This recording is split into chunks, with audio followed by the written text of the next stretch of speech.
Welcome to Andy's Personal Development, the place for transactional conversations. During these conversations, we'll discover intentionality and clarity, and of course, purpose. Now, here is your host, Andy Anderson Charles. Hey, welcome to this edition of Transactional Conversations, the place for intentionality, clarity, and purpose. Our guest is Ken Peters. It is entitled The Seed Sanctuary with Ken Peters. This is a little clip of what our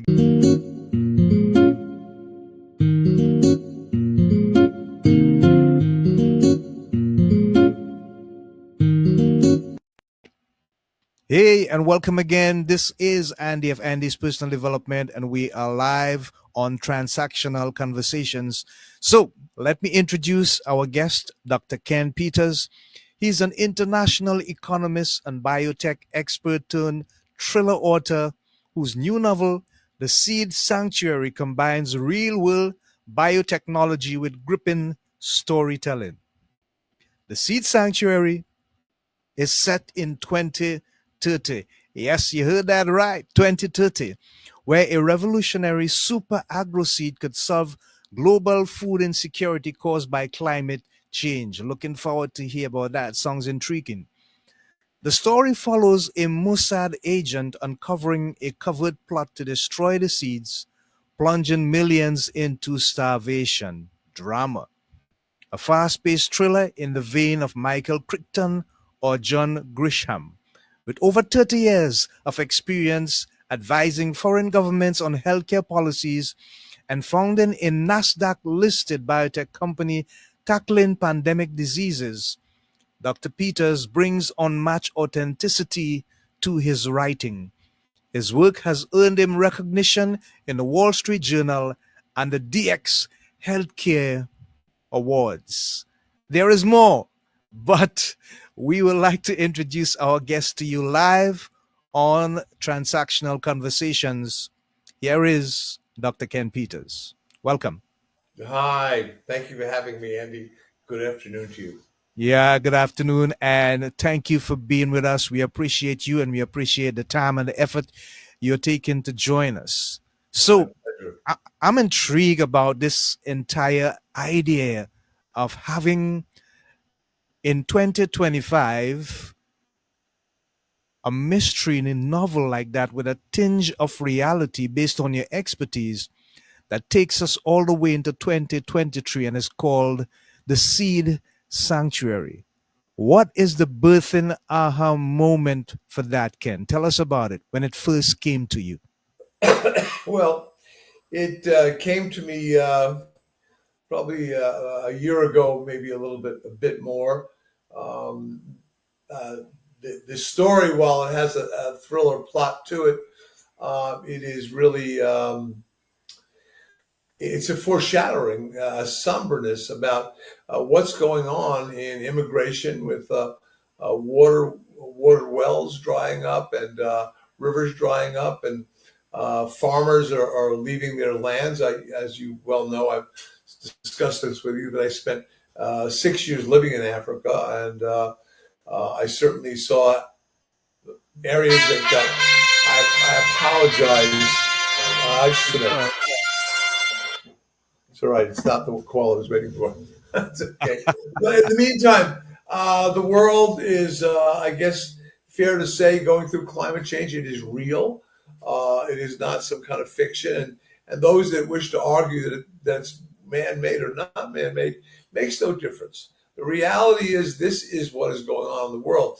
The idea of doing this book was I've written numerous books, and somehow I felt that the Seed Sanctuary was really more germane to the idea of a reality novel.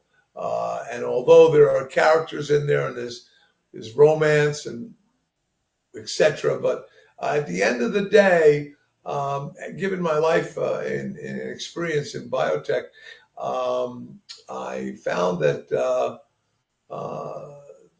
there are various things that are saying not only do we have a change in agriculture and land and soil, but I do know that it would be possible, and this story focuses on that, that a group of biotech consortiums developed this super seed that will grow whether it's sand or not, or good soil, that it will withstand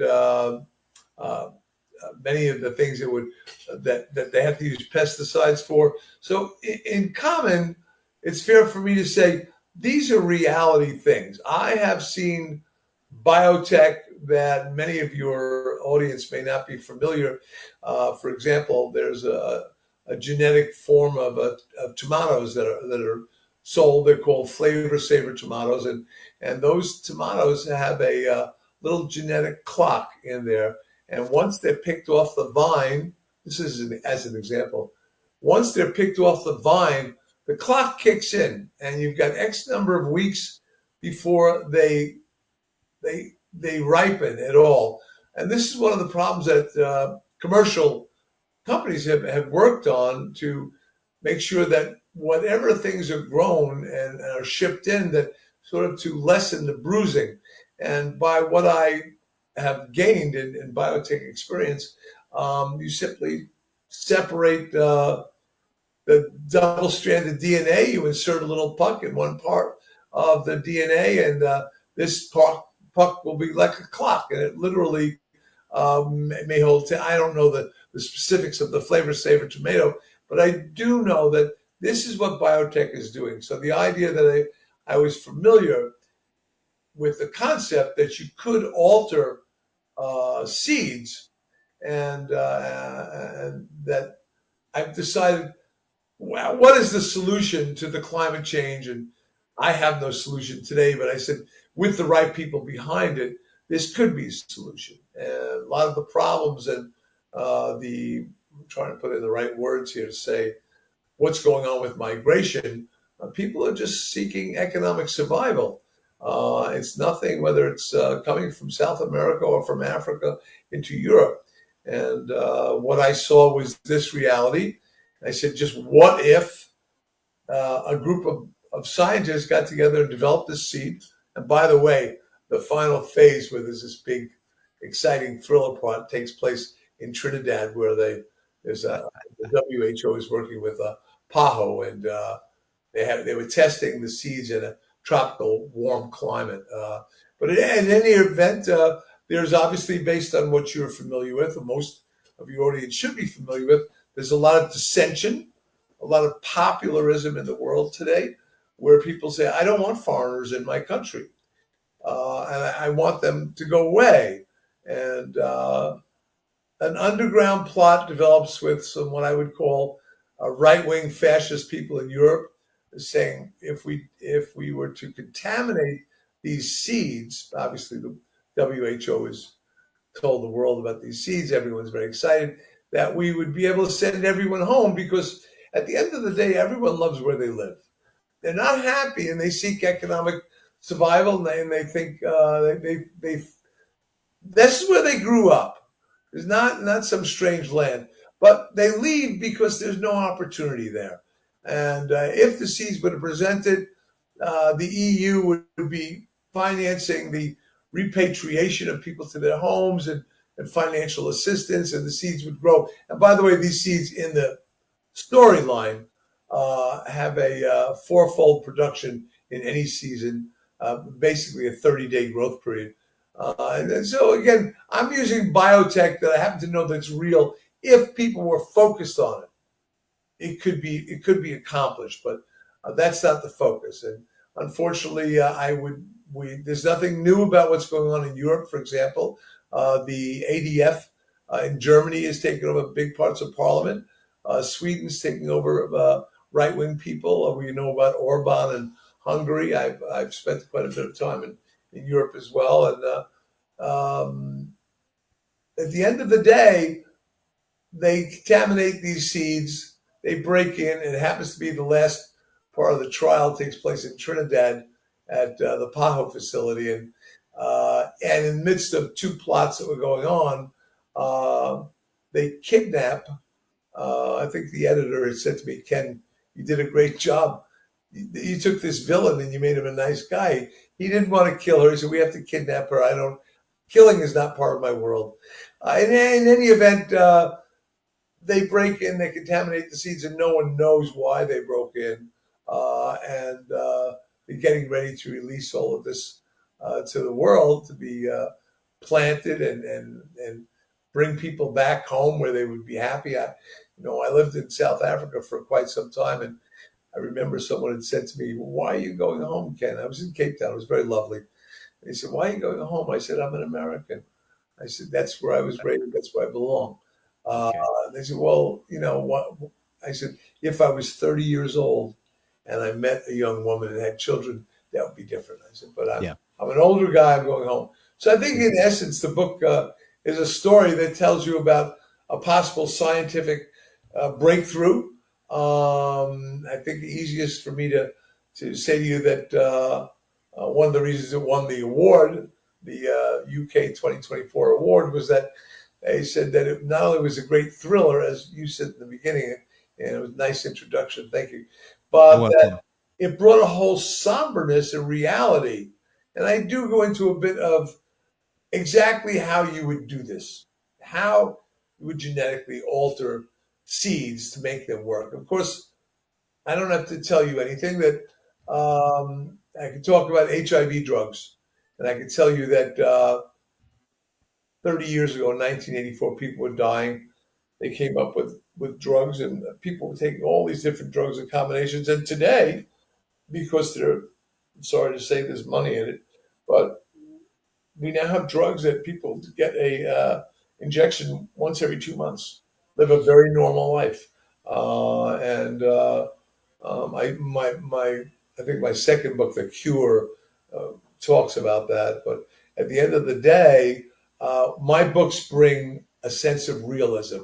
It comes from my time living overseas. As I say, the Seed Sanctuary came from my time in biotechnology, and also my time in Europe, where I found that you would be in conversations with people and you just couldn't believe the things they were saying.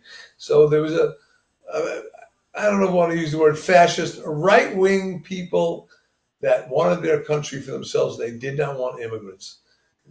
So that was basically Yeah. the essence of how this plot began.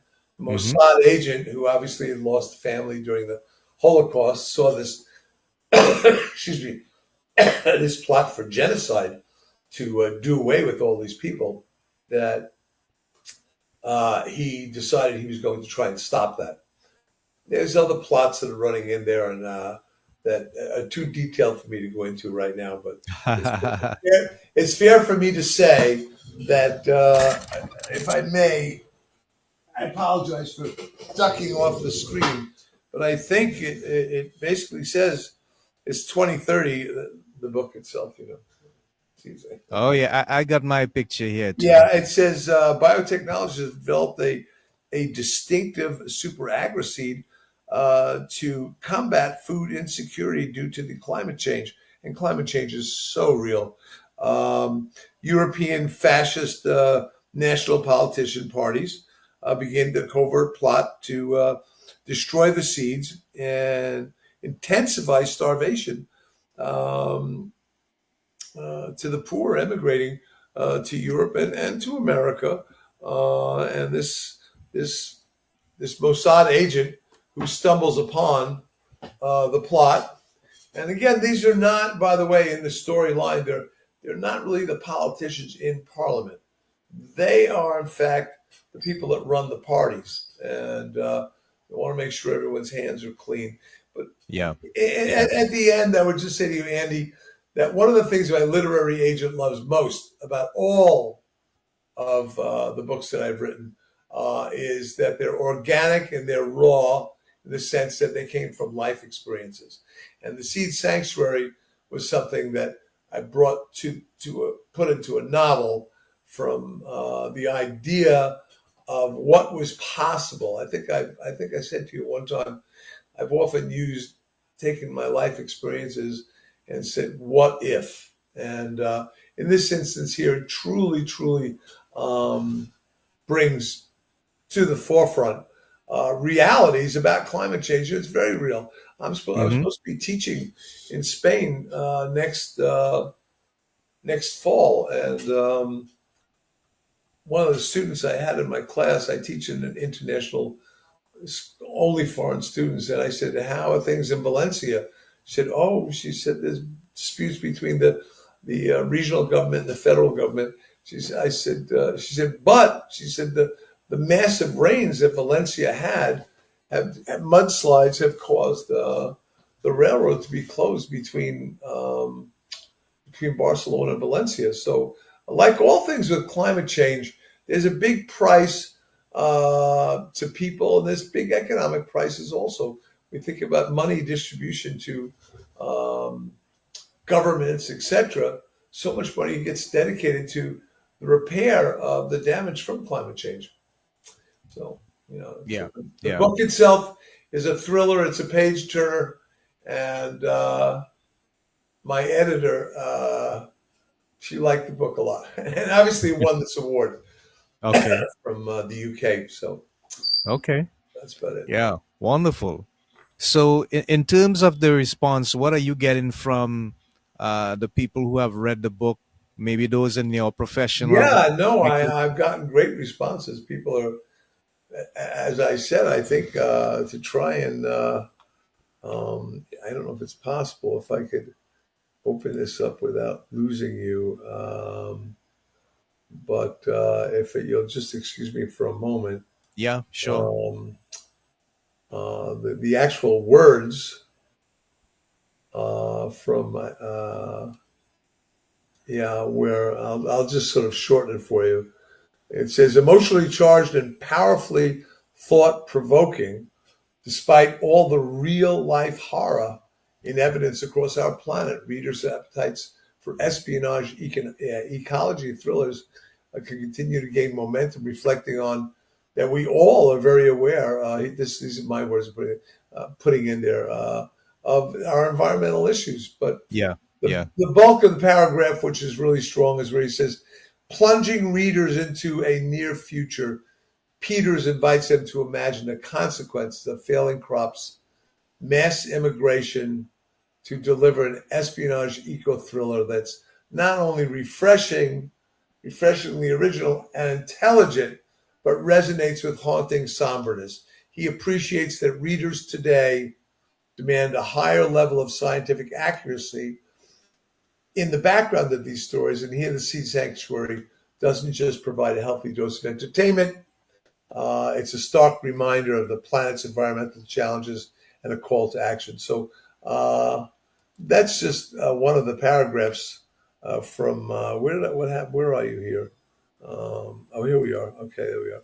So, to go into it, I'm a little bit hoarse right now for me to speak, but it's when you write books that are so compelling that you don't stop writing sometimes until 2 o'clock in the morning, and you didn't intend to. You wanted to go to sleep. You had something to do the next day, but climate change is so compelling, and the realities of 7 billion people in this world, and how the climate is affecting uh, lifestyle, life. Period. So that's pretty much Wow. what generated this story, and I added to it the fact that a reality segment to be able to say this is possible. Not just Yeah. the climate Yeah. change is real. It's Yeah. happening now. No one would deny that.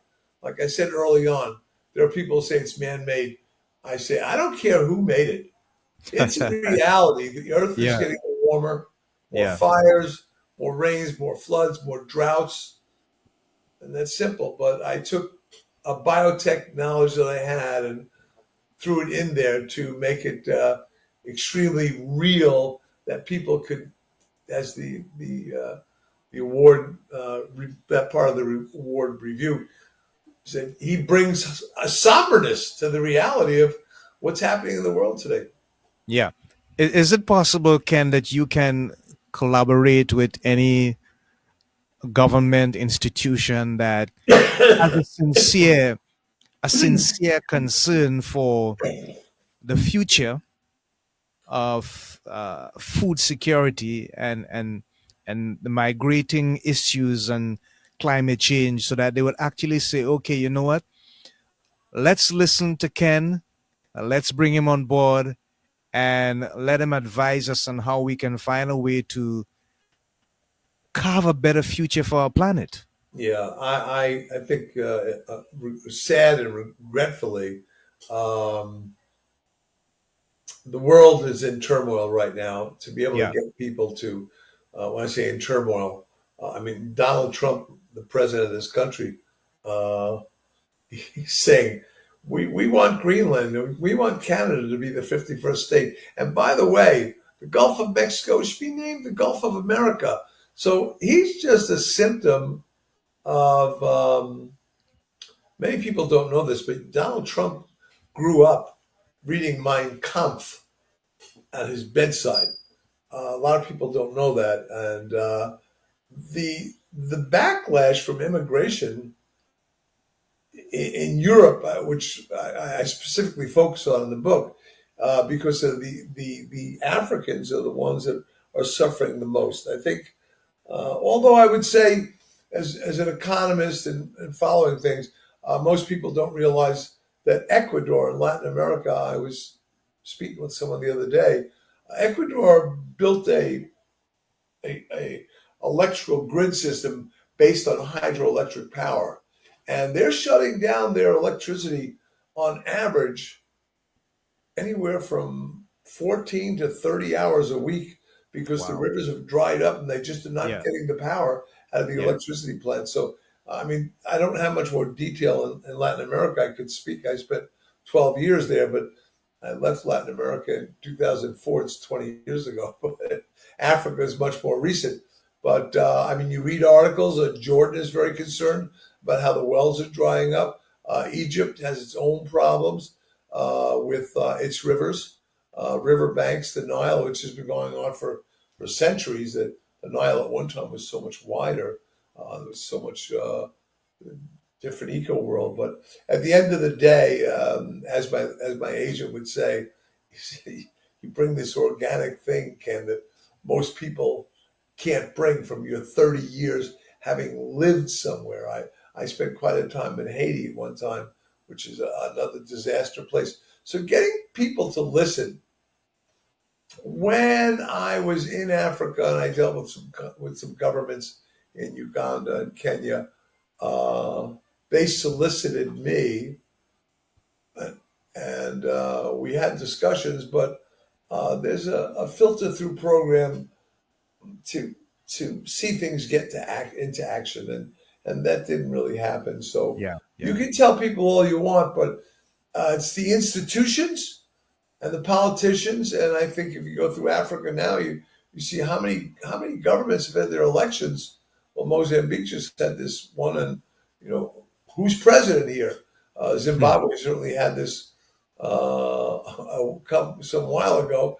Um, but I think when people are very poor, my observation, having lived around 12 years in South America and living, well, being in Africa 8 years, people are desperate for somebody to take them out of the issues. And unfortunately, education is not in the forefront of, and that would make the difference in people voting. I had someone that worked for me in Cape Town. It was 2009, and she voted for the ANC. And I said to her, I said, as an American, it's easy for me to say this. I said, why would you vote for the ANC? Oh, they said that Helen Ziller was the mayor at that time of Cape Town. Said that that she wants to bring back apartheid. I said, you're misinformed. Helen Ziller marched with the freedom fighters, with Mandela, with everybody. I didn't know that. Well, people made these promises. They gave you a baseball hat, and here's $5 or maybe it was that time 30 rand, whatever it was. So it's education first, and then you need good leadership. But You can't get good leadership without education. It's a Yeah. chicken and an egg situation that I see. But in the book, I this is part of the raw experience. And in the book, when I talk about many things about what's going on, I talk about these countries that, you know, they the climate change is the ignition. But what are the governments? What's going on in Sudan right now? The Hmm. RSF and Hmm. government. So people are starved for make my life better.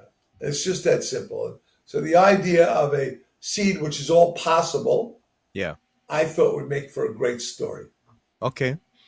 So, what about the long term effects of people not paying attention and ignoring the fact that we can actively or proactively do something?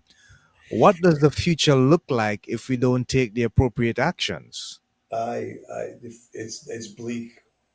I mean, Wow. I left South Africa in 2010. I came back to the States. At that time, the rand was 7 to the dollar. Today, Hmm. it's about 17. Wow. I can tell you that the people that took over, Mandela was a great leader, a great leader. But unfortunately, those that came after him were busy. And Mbeki was decent. He was an LSE PhD economist.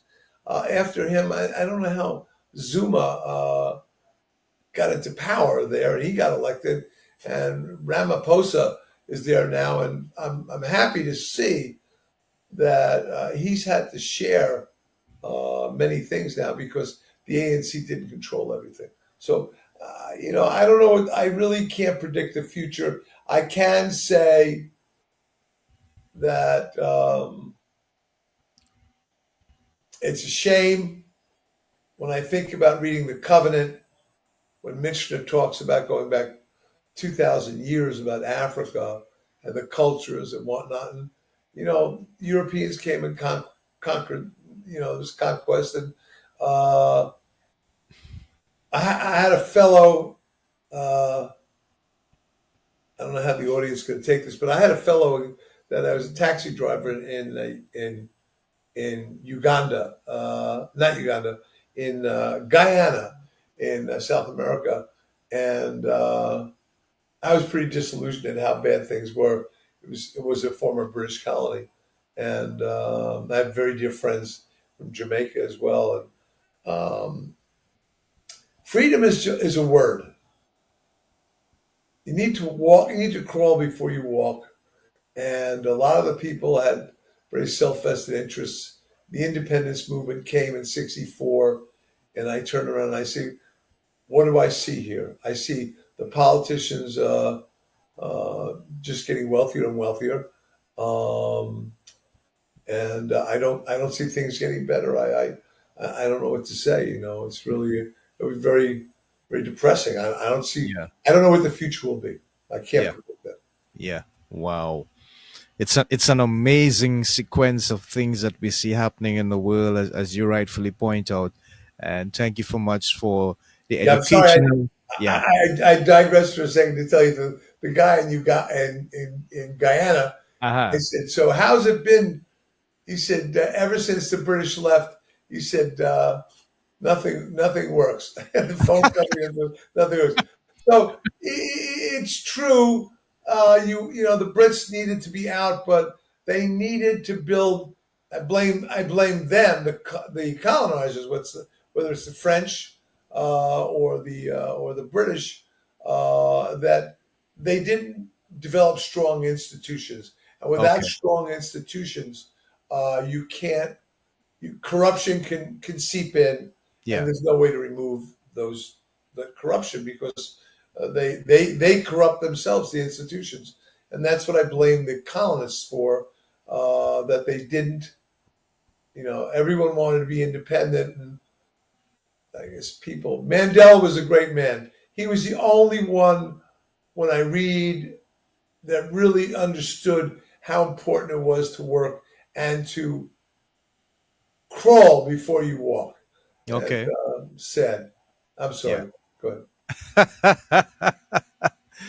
Oh my goodness. No, but it's pertinent that you would point out some of these things because on the global scale, we see a lot of countries have really taken a beating and suffered as a result of people Yeah, coming in and wealth exploiting, but not really building institutions that would educate the people, that would give them a certain sense of empowerment, that they can actually build and grow and develop for themselves a legacy and a heritage that generations to come would actually be able yeah, to hold on to. So it's pertinent, and it's part of the overall message that we can send to the world, that so many places we need to just change how things function. But as you say, people need to learn to creep before they can actually right. begin to walk. Education is the number one thing Yeah. that we need in the world. Wow. Americans in particular, if you're not familiar with this statistic, 70% of Americans do not have a passport. That Wow. gives you some sense of a population that really has no idea what's going on outside the world. Yeah, yeah, None yeah, whatsoever. yeah. 70%. Wow. It's And that's a amazing. lot. That's huge. Yeah, it is amazing. Definitely. Are there any other publications in the future for you, Ken? Well, actually, there's a follow up to this book. The other books I've written are all individual on life experiences that I thought were exciting and what if type of things. The Cure was like that, having lived in Africa. But I'm working on this book called The Red Sea Rendition. It'll be the third in this series. I'm not a person that likes to write series, but um, some people that were really big supporters of me in my reading. People that read Ken Follett, they read Danielle Silver, they read Michener, they read Nelson DeMille, they read Grissom, and etc. And when they read my very first book, they said, "Peters, you should be writing books." Anyway, but I look at what's happening in the future now and the way this book is set 2030. I said, the Middle East is in turmoil. Move away from Africa, just over the Middle East is in turmoil. And again, institutions are being eroded that Bibi Netanyahu was able to um, change how things done at the Supreme Court. And I'm sure the Israel. I don't understand why they haven't demanded a new election. I'm not sure about that, but I can tell you this: that there's got to be a two-state solution. There will never be peace without a two-state solution. And Okay. in this book, the Israelis are known for their technology. I spent Yeah. working there some time with some people that were actually they were worked at the institute, which is what the Mossad calls its headquarters. And the guy I worked with was actually a laboratory guy, so I got a lot from him. And by the way, in the book, the Hajj Intercept before the Seed Sanctuary, I use a lot of that in there. But the third book, I thought, well, what would be the most important thing in the world? The most important thing in the world would not only be bring peace to the Middle East, but what is the Middle East most desperate for right now? Water is the big issue. So Okay. you can talk about everything you want, but at the end of the day, water is a source of life. And I thought, well, there's a new party in Israel. I invent this new party, and they now decide that they're going to. I'm sorry, did I shift? No, I didn't shift. You did something on there. They now decide they're going to build a huge desalinization plant that will take care of all six countries that surround the Djibouti and Yemen and Sudan and Egypt and uh, Ethiopia is there too, and provide water. And that water will be the stimulus that peace has to be brought. They're now dependent on the Israelis, and this will get more of the Arab countries involved. You have to have a two-state solution. People, they can talk about terrorists all they want. At the end of the day, you can't eradicate ideology. I'm not telling you anything, Andy, you don't know. Yeah. Yeah. I mean, I just you cannot. You can kill as many people as you want, but We had this thing in New Orleans where this guy was an ISIS convert online, converted to Islam, and he drove his truck in there, killed 15 people on Bourbon Street, and he had the ISIS flag on the back of Yeah. the truck. Yeah. So you cannot kill that. But what you can do, the sources of life are food, shelter, and clothing. And water is at the root of it all. And if they have water, and the Israelis are able to say, let's make peace and we'll build this for you, everyone will have water. So that's the premise of this book. It's called The Red Sea Rendition because the guy who's the same character from the Seed Sanctuary, he ends up on a mission there. And I can't tell you too much because of the second book, The Seed Sanctuary. But at any rate, it'll be a real thriller as well. And it's predicated on reality. That there's nothing that says that this couldn't be. Yeah. The Yeah. Israelis use the sea all the time. Why couldn't they provide? Obviously, at this point, you have people in charge of Israel right now that are so right wing. They're as right wing. They're as right wing as anyone that's in the fascist Europeans. No one's more right wing. The fact that they are allowing, despite the UN, a constant building of settlements in the West Bank, you're just irritating the Arabs and creating more friction in the world. There are 500,000 people in settlements living in the West Bank. Not how it's supposed to be. But that is it. And a lot of the Arab leaders are fearful. And again, I spent a fair amount of time in the Middle East. They're fearful of contamination. The Saudis control a lot, and they don't want those terrorists in their place. Obviously, Yemen's got its problems now with the Houthis, but it would be a chance for them to do this, and everyone would have to work together because it was such a vital constituent of it. And of course, there are people in the world that didn't want this to be successful, and that's sort of the climax of the book. Okay.